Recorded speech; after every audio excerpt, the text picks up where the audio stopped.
તો પાટણથી મહત્વના સમાચાર સામે આવી રહ્યા છે, જ્યાં રાધનપુરને જિલ્લો બનાવવાની માંગ સાથે વિરોધ.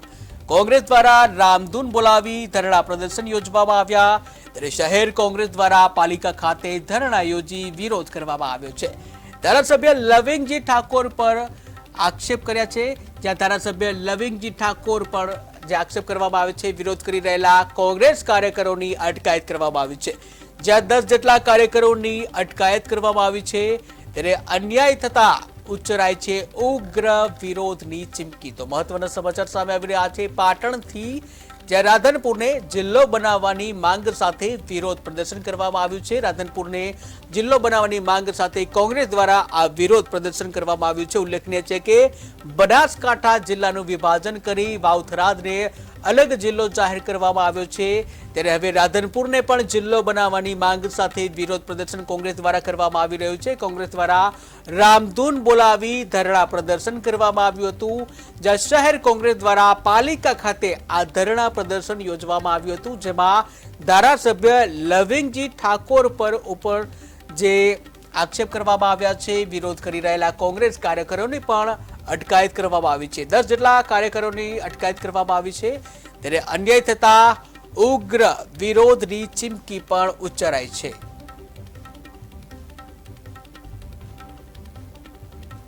વિરોધ અમારો રાધનપુર તાલુકાને જિલ્લો બનાવવા માટેનો છે કે વર્ષો જૂની એક રાધનપુર તાલુકાની માંગ રહી છે, અને આ તાલુકાની અંદર તમામ સુવિધા અહીંયા ઉપલબ્ધ છે, છતાં રાધનપુર તાલુકાની જૂની માંગના જે અહીંયા મોટા નેતાઓ બની બેઠા છે, એ નેતાઓ રાધનપુરને બાકાત રાખે છે અને બાજુમાં થરાદ તાલુકાને જિલ્લો બનાવે છે. થરાદ તાલુકાને જિલ્લો બનાવે છે, આમાં અમારો કોઈ વિરોધ નથી, પણ અમારી માંગ એટલી જ છે કે રાધનપુરની અંદર તમામ સુવિધા અહીંયા છે, કાયદાથી માંડી અને આરોગ્ય સુધીની સુવિધા અહીંયા મળે છે. નેશનલ હાઈવે પણ અહીંયા છે, આરોગ્ય છે, કાયદા છે, શિક્ષણનું છે, બેંકોનું છે, તમામ સુવિધા અહીંયા ઉપલબ્ધ છે. તો અમારી માંગ એટલી જ છે કે અહીંયા રાધનપુર તાલુકાને જિલ્લો બનાવવામાં આવે, અને જો જિલ્લો બનાવવામાં ન આવે તો અહીંની પબ્લિક હજુ આગોતરું પણ આયોજન કરી રહી છે, અને આવનારા દિવસોમાં અમે કંઈક ઉગ્ર આંદોલન પણ કરીશું. હું એ કહેવા માંગુ છું કે જે અત્યારે મોટા નેતા બની બેઠેલા છે, કે જે ધારાસભ્ય અને ધારાસભ્યથી સાંસદ અને સાંસદથી અધ્યક્ષ, એમને જો આ ખુરશીઓ મળી હોય તો એ રાધનપુરનો પ્રતાપ છે,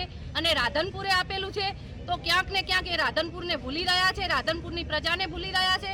રાધનપુર સાથે ધરાહર અન્યાય થઈ રહ્યો છે, અને રાધનપુરને જિલ્લો બનાવવાની અમારી માંગ એ માટે છે કે રાધનપુર મધ્યસ્થ સેન્ટર છે, બધા માટે વચલું સેન્ટર છે, અને દરેક લોકોને નજીક પડતું સેન્ટર છે. જે અમને સાતલપુર અત્યારે આટલું રાધનપુરને નજીક પડે છે, સાતલપુરની પબ્લિકને કોઈ પણ હોસ્પિટલનો પ્રશ્ન હોય તો તે ત્યાંથી રાધનપુર આવે છે, અને હવે સાતલપુરને એ લોકો થરાદ લઈ જવા માંગે છે. પણ અમારી એ માંગ છે કે સાતલપુરને રાધનપુરમાં સમાવેશ રાખે અને રાધનપુરને જિલ્લો બનાવવામાં આવે, અને રાધનપુરની સાથે આવો ને આવો અન્યાય રહ્યો તો આગોતરા અમે પણ એવું ઉગ્ર આંદોલન થશે ગાંધી ચિંધ્યા માર્ગે. વિરોધ અમારો રાધનપુર તાલુકાને